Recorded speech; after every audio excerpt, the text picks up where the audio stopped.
सुप्रभात सभी को। आज हम पढ़ेंगे the story of the village Palampur. तो ये ओवरव्यू है। The purpose of the story is to introductions some basic concept relating to production, and this we do through a story of a hypothetical village called Palampur. तो ये जो story हम पढ़ने जा रहे हैं तो हम कुछ बेसिक कॉन्सेप्ट पढ़ लेंगे, फिर हम इसके ऊपर समझ लेंगे कि इसका प्रोडक्शन ये कैसे होता है।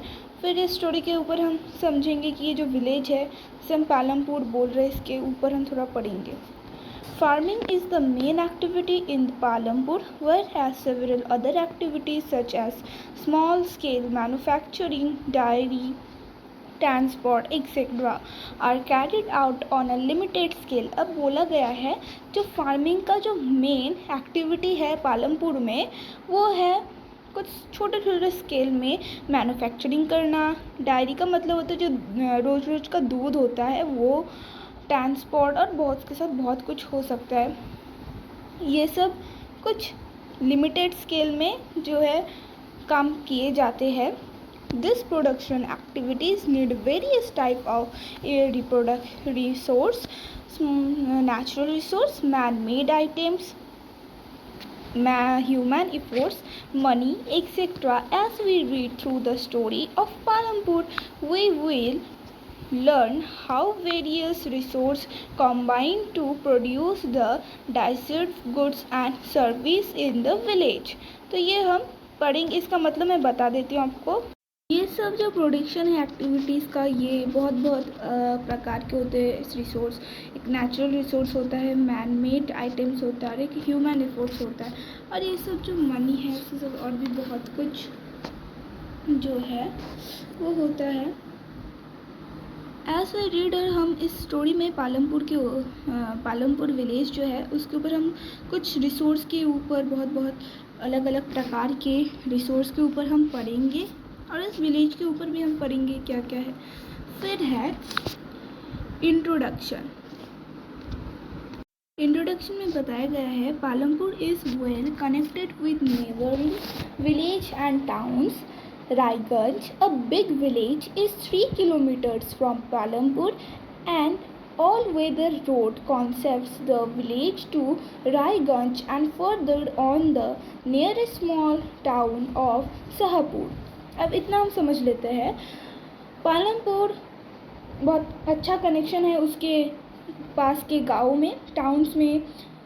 तो एक रायगंज एक बहुत बड़ा विलेज है जो 3 किलोमीटर से पालमपुर से, और वहाँ का जितना भी वेदर है रोड्स के साथ विलेज का वो बहुत अच्छा है। मतलब किसी भी वेदर में जो रोड्स है वो ठीक ठाक रहते हैं, कुछ नुकसान नहीं होता। फिर है Raiganj and further on the nearest small town of Shahpur. Raiganj के बाद उसके पास जो छोटा सा टाउन है वो है Shahpur. Many kinds of transport are visible on this road, starting from bullock carts, tongas, bogies, wooden cart drawn by buffaloes loaded with jaggery wood and other commodities to motor vehicles like motorcycles, jeeps, tractors and trucks। अब यहाँ पे बताया गया है कि वहाँ पे transport जो है वो विजिबल है। ब्लॉक कार्ट्स है, टोंगास है, बोगीज है, जो वुडन कार्ट होता है ना, बैफलोज को सामने लगा रहता है और पीछे एक वुडन कार्ट होता है वैसा, और उसके बाद जाकरीज है जो गुड़ है, और उसके साथ और भी बहुत सारे हैं जैसे मोटर व्हीकल्स अगर देखें तो जैसे मोटरसाइकिल्स हो गए, जीप्स हो गए, ट्रैक्टर्स हो गए, ट्रक्स हो गए, इतने ही सब विजिबल है।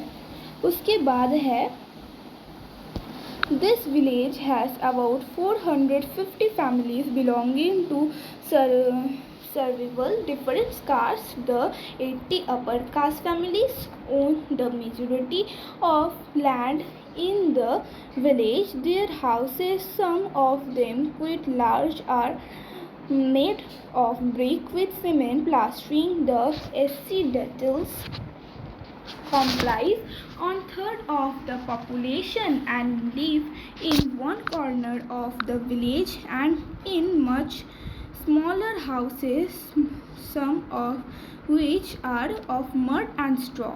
अब इतना हम समझ लेते हैं, जो वहाँ पे पालमपुर में 450 फैमिलीज रहते थे और वो भी बहुत अलग अलग कास्ट से बिलोंग करते थे, मतलब रहते थे। तो 80 अपर कास्ट फैमिलीज थे जिनके खुद के लैंड्स थे बड़े बड़े, और उनके हाउस भी जो थे वो ब्रिक के थे और उसमें प्लास्टरिंग थे सीमेंट का। अब जो एससी डेटल्स थे वो 1/3 ऑफ पॉपुलेशन में वो रहते थे। एससी डेटल्स जो है वो 1/3 ऑफ द पॉपुलेशन में रहते थे और उनका एक छोटा सा मतलब विलेज ऑफ कॉर्नर में वो रहते थे। उनका छोटा सा घर होता था, उनका जो घर होता था वो मड और स्ट्रॉ का होता था और उनके घर जो वो बहुत ऊंचे ऊंचे में होता था, वो तो आपको पता ही होगा।